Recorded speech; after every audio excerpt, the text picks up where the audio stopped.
Hey, more posters. Two good ones down, one more to go.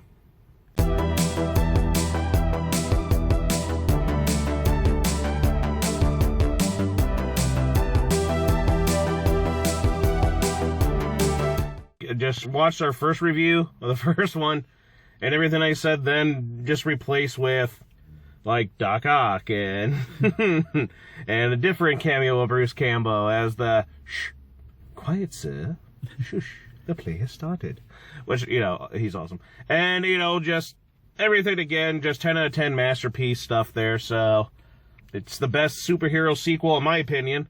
Again, like, that's probably the best one. And then, of course, for me, it's still Batman Returns and then maybe Dark Knight and that. But, your thoughts, boy? I thought they did another wonderful job. Of course, I've seen it before. But it's always good to see it on the big screen. But it's been so long.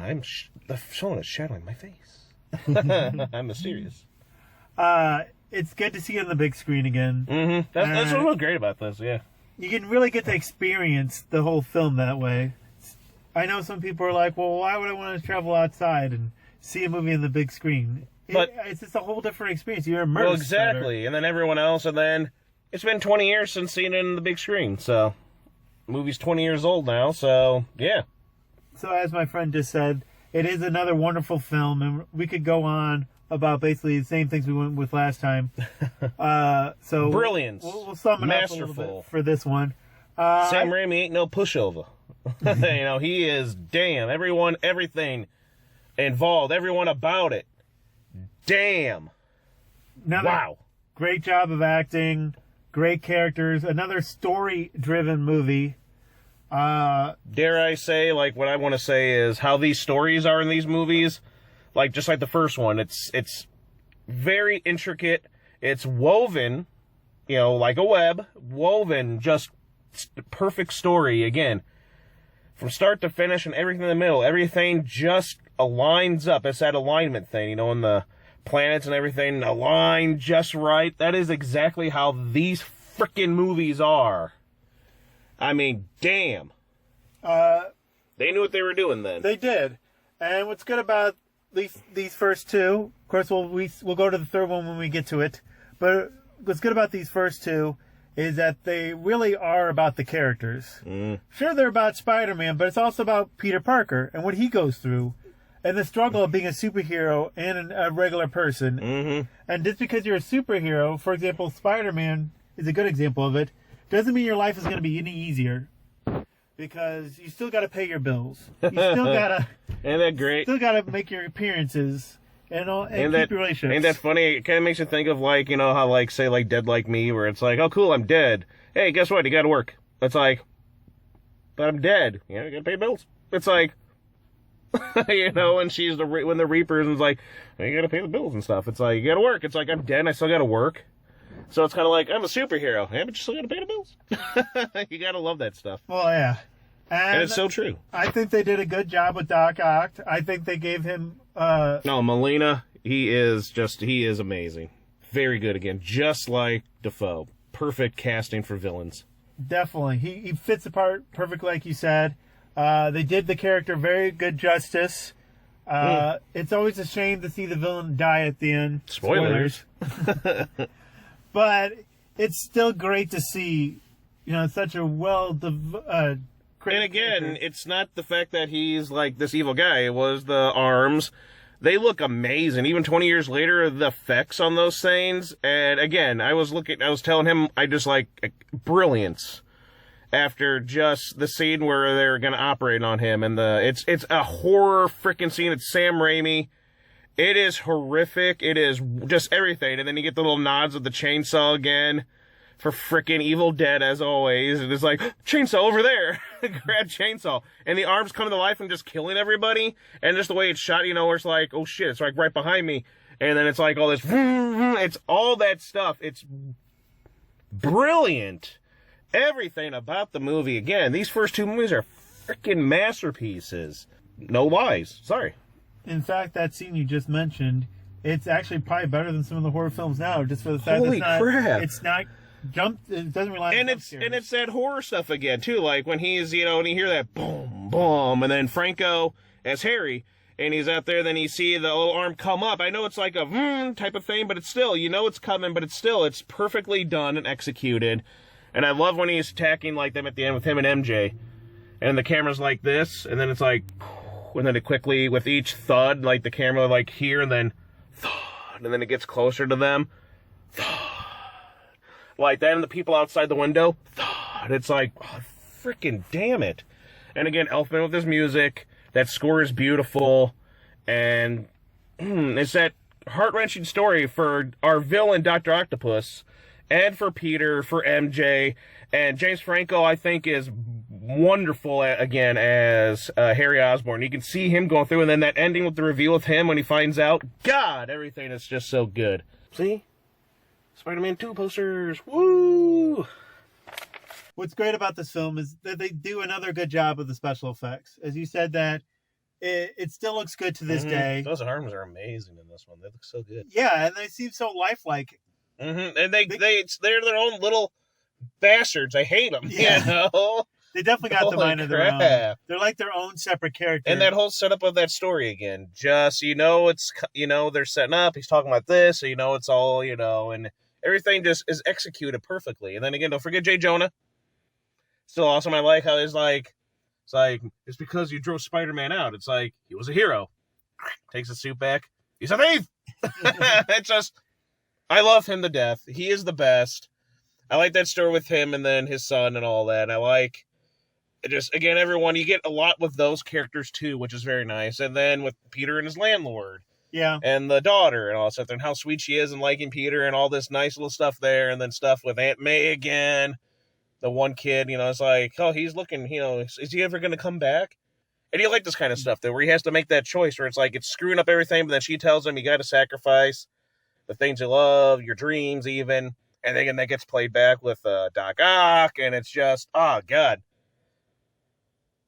I love the little stuff with her in the theater, MJ, it's silly.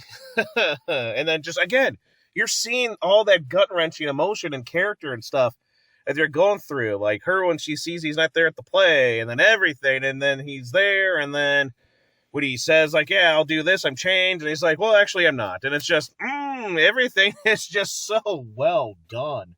Yeah, it's amazing how much well-writing, woven stuff, like you said, was in this film. What's great about this film also is it's not really necessarily the ending scene for the action. The main scene you'll remember probably one of the most is the battle on the train. Mm-hmm. Sometimes that's one of the greatest scenes in cinema again for me. Sometimes it's the last battle, and they did still do a good job. That was really good too, and I like because he comes to terms, and then I love that's what I like about. Again, it's like the stuff that causes them this, and that's what works in these. Like nowadays, it's this stupid thing where they try to make, oh well, Cruella wasn't really an evil person. I wanted to skin puppies. Someone made it's like, no, she was an evil person. We're trying to make them likable, and we're trying to like these people. When it's like, how can you like someone that wants to kill animals and wear them? I don't see how you can turn that likable. She's meant to be disliked, and all these other villains. And now it's just things like, well, we gotta redeem them. We gotta do this. It's like, but it seemed like it's more of a because of how we are nowadays. Who's running things and who's in charge of things? Evil, good is bad. Now it's all flipped. So, of course, they want you to like bad people and bad things. And I feel like that's what they're trying to do with this messaging that, no one can be inherently evil. Well, except for one person. We all know who they're trying to. But anyway. But, come on. It's amazing how they're doing that. But in these films and other films, when they do it, if you do it right, because you can see in these movies, the last two, like, they weren't these bad people. Something causes them, but it's legit causes them to do this. And it isn't just like, oh, let's just make it because we can't have these people evil anymore. Or she can't be evil. This can't be evil. It's like, no, these are legit. It's just, it's a whole other level of writing and filmmaking and character development that these people nowadays cannot do. Because remember, they can't create, only destroy. And that's what these people do nowadays. They just can't create anything. And it is just night and day again. The difference when I was telling you on the way out. What a difference when you're rewatching these in theaters again. You're just rewatching and getting that full-fledging because it's been a while since I've seen these. Especially the second one is longer than I've seen the first one. That's because we saw it last week. But such a difference it is between this trilogy, even the third one for this trilogy versus the MCU one, in just terms of everything. Like, again, I was saying, like, those are, like, really nice, fun, popcorny superhero flicks. These, like, especially these two, these are movies. These are films made through the lens and the idea and the passion and love for filmmaking. And that's why they stand the test of time. So we were talking about the villains being kind of... what's good about these villains, I should say, is that they're still human. You can have villains that are pure evil, and you can have villains that, are misunderstood. But there's a good line that they weave in this movie or in the previous one of how the villains actually work. Here we go with the woven stuff again. Like a web. Yes. And they go through a struggle too. Mm-hmm. And that's what's good about well-written characters is that they can evolve throughout the whole film itself. And again, like, the villains went through stuff, these other characters, Peter goes through all this, and then, like, you see him, I mean, they are beating each other, being torn and destroyed, like, inside, but then outside, too. And again, you don't see that in any of the films, like, nowadays. You don't see these heroes going through anything. Like, he does this, and I love that scene, come on, where he's standing there, and he's like, can't I have the things I want? Can't I be happy? God, that is amazing. Beautiful again. And as we talked about that scene on the subway when he goes there, that is probably my favorite scene in, like, anything that involves superheroes. And it's a top thing in film just for me, just because that movie, it brings tears to me every time I watch it. Because it just shows you how impactful and just how beautiful when he saves them and he falls. And you see all those hands grabbing onto his chest to hold him up. And then they all carry him. And the music playing, just how they all are. And it's like, he's just a kid. No older than. It's like, beautifully that is perfect. God, that is just, like, the most memorable thing I can think of. For any, like, super movies and movies, that is amazingly just there. And then they're like, we won't say anything. And he does this and just that whole freaking scene. God, that's brilliant. And it's, like, my favorite scene in that whole, and, like, any superhero movie, I'd say. Like, that beats out anything just because how beautifully done and just realistic and loving. And just shows you, again, more so than, people are probably going to get flacking on this, but I know The Dark Knight tried to do something like that, and I get it. Like, it's still a good scene, but the ending, when the two boats, and they're all like, no, yeah, I'm not going to do it. I felt like it's good, but at the same time, it's a little cheesy. That was done a little cheesy and kind of like, I don't believe it. Like, for me, that does not seem believable. Like, the instant that someone be like, no, we won't. It's like, I think, obviously, they'd, like, within seconds. I'm sorry. They kind of just, it made it too cartoony, too cheesy, too cringy for that to work. This, when the people, because like in the first film, hey, Goblin, leave him alone. You messed with us. You messed with him. You messed with all of New York, Then they do it again, but in a more loving way, because they realize how important this man is, this kid, this Spider-Man is. And it's just, damn, that's so well done. But again, it goes to show you. And again, Dark Knight's amazing. But compare those two, this does it way better. And then amongst, like, other movies kind of do something similar. But no, this is great. I mean, obviously, Halloween Ends tried to mimic this, and that was pathetic. This big Michael Myers too is. Anyway, anything else? So what's different, or at least the way they do this Spider-Man versus any other superhero, is that, yes, there's always this secret identity. And that this superhero feels like the whole world is going to come coming down if anyone ever finds out.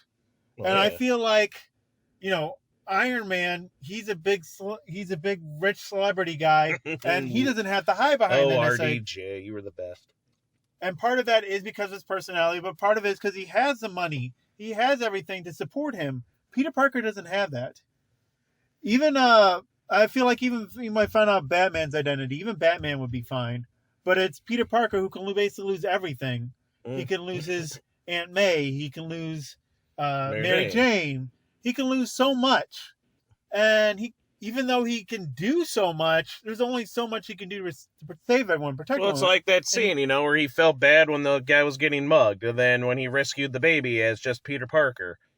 And then they're like, hey, good, you got guts out there, kid. And it's like, we lost someone on floor 4. And he was still, you can tell, like, that hurt. That hurts him.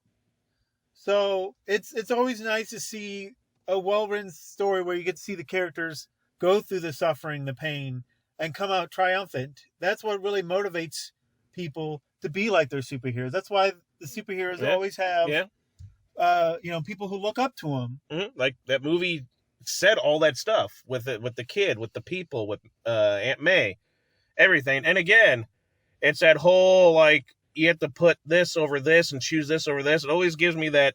I love that kind of thing where you have to choose, or you can be both type of thing, or you know what I'm saying.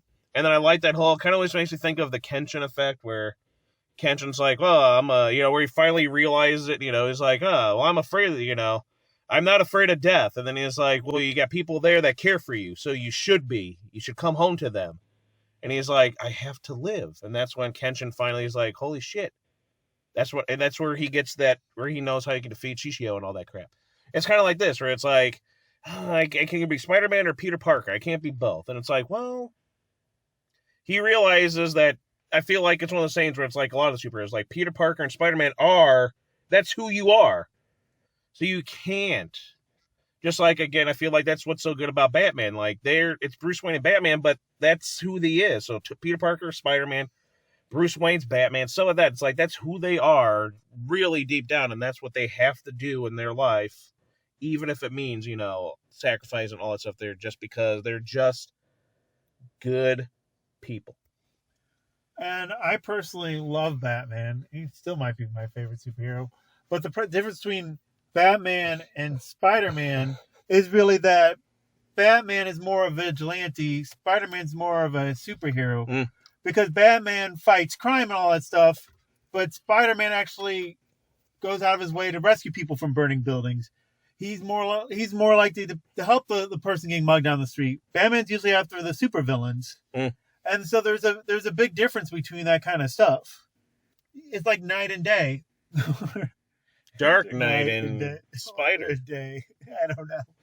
But that's what's good about both characters. And we're going to just focus more on Spider-Man, but it's just, if you know what you're doing, you can make a really well superhero movie. And nowadays I feel like they try to make these MCU guys where people I feel like it's almost more forced that people are looking up to these superheroes. Well, this one you actually can feel the heart. That's where I feel like a lot of these are lacking. Like the MCU at first had the heart and everything. They did some good movies, but I hate that MCU effect where it's always got to be every few seconds. There's got to be some stupid joke. I know why so serious, but you don't have to constantly tell a joke at every gosh damn second.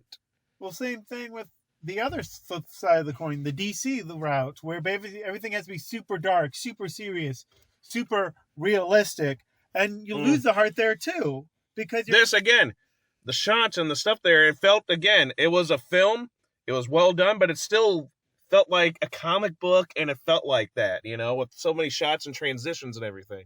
What's also a problem with the newer superhero movies is that they're more a popcorn flick than actually a story, I feel like, or something that's actually a like film. At first, obviously, some of them with their 1s and 2s, they have story, but then as they go into the 3s and 4s, nowadays they just really are just like, we're just doing the same thing, same old again. And then unlike these, Raimi Spider-Man 4 needs to happen.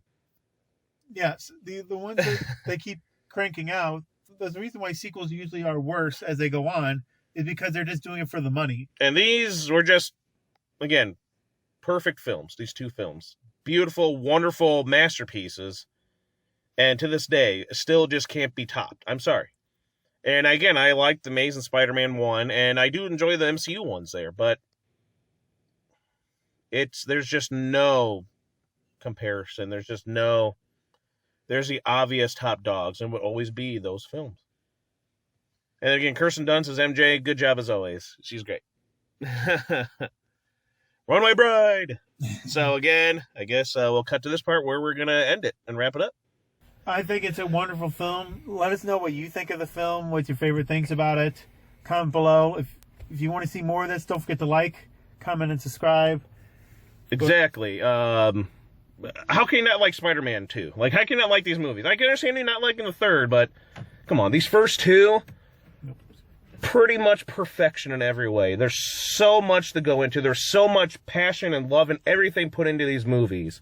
So let us know why they're that amazing below. Thanks for watching, and we'll see you next time.